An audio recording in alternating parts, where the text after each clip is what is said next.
I got an email from someone at the Seattle Times, I think it was, saying, hey, I have an AP teacher in West Seattle who's trying to find another teacher from a rural county.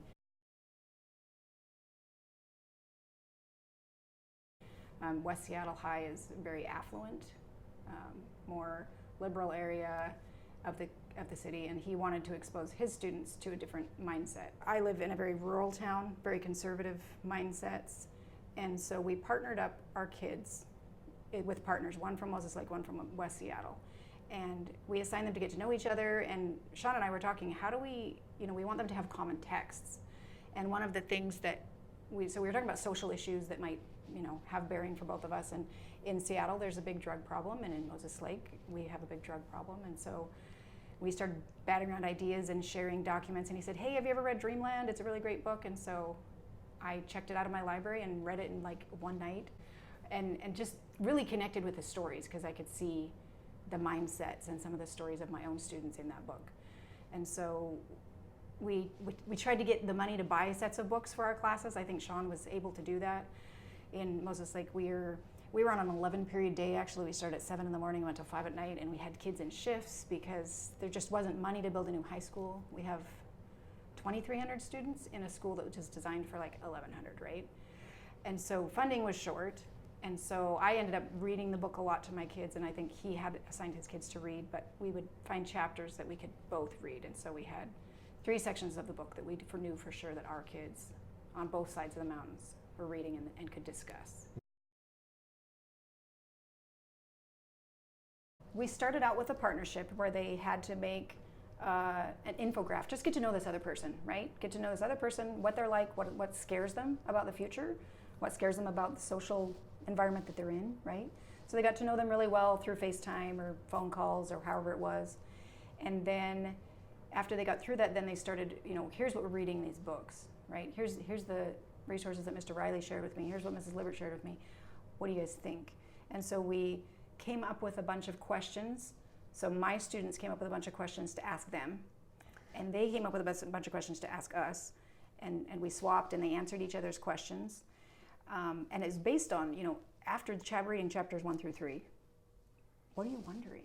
Or how does this apply to your life? The research project's kind of evolved over time. We had a whole year to do it. I think by December, we had them assigned to do a podcast with their partner, so they would explore one element of it, and some of it was like, how does this affect like the children of drug addicts who are in prison, right? And someone else might be like, how is this affecting homelessness in Moses Lake? They just were assigned to discuss it. Here's what we're thinking. Here's the more questions we have, and they were really, really cool podcasts. I think for a lot of kids this age, they think of a research project as, let me find someone online who has something interesting to say, and I'm going to try to regurgitate it in my own words, right? And I really, really stress with my kids that your sources are all around you. If you're saying the same thing that somebody else has already said, why bother? I'll go read that person's book, right? Like, you're surrounded by human stories, and those are connected to like real life things, right? If your dad's in prison, you want to do a research project on how it affects kids, they're paralyzed by fear that they're going to get it wrong. And I try to guys, you have to get it wrong in order to learn something.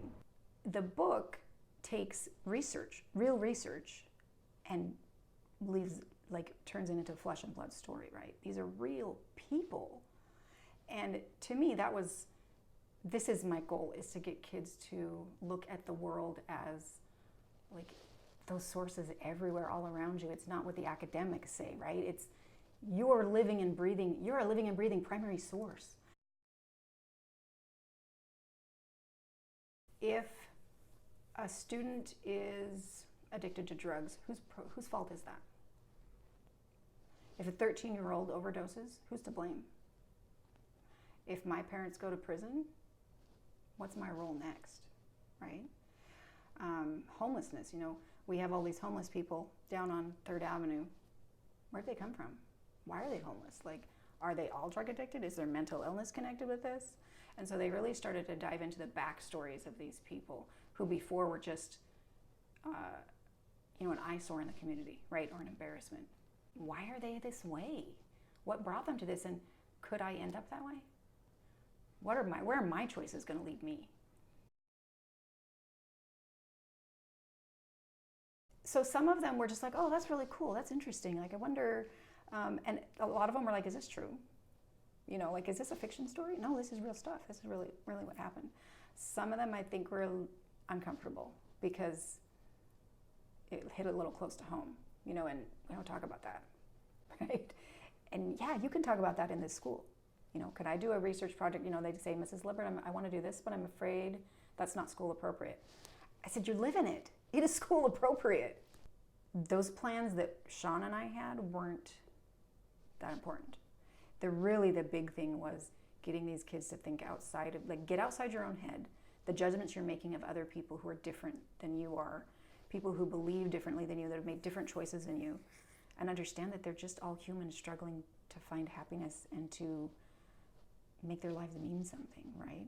And so when you had rich and poor and conservative and liberals all talking to each other, and at first they were, when we did our first surveys, we did a lot of surveys where we went back and forth and asked them the same questions.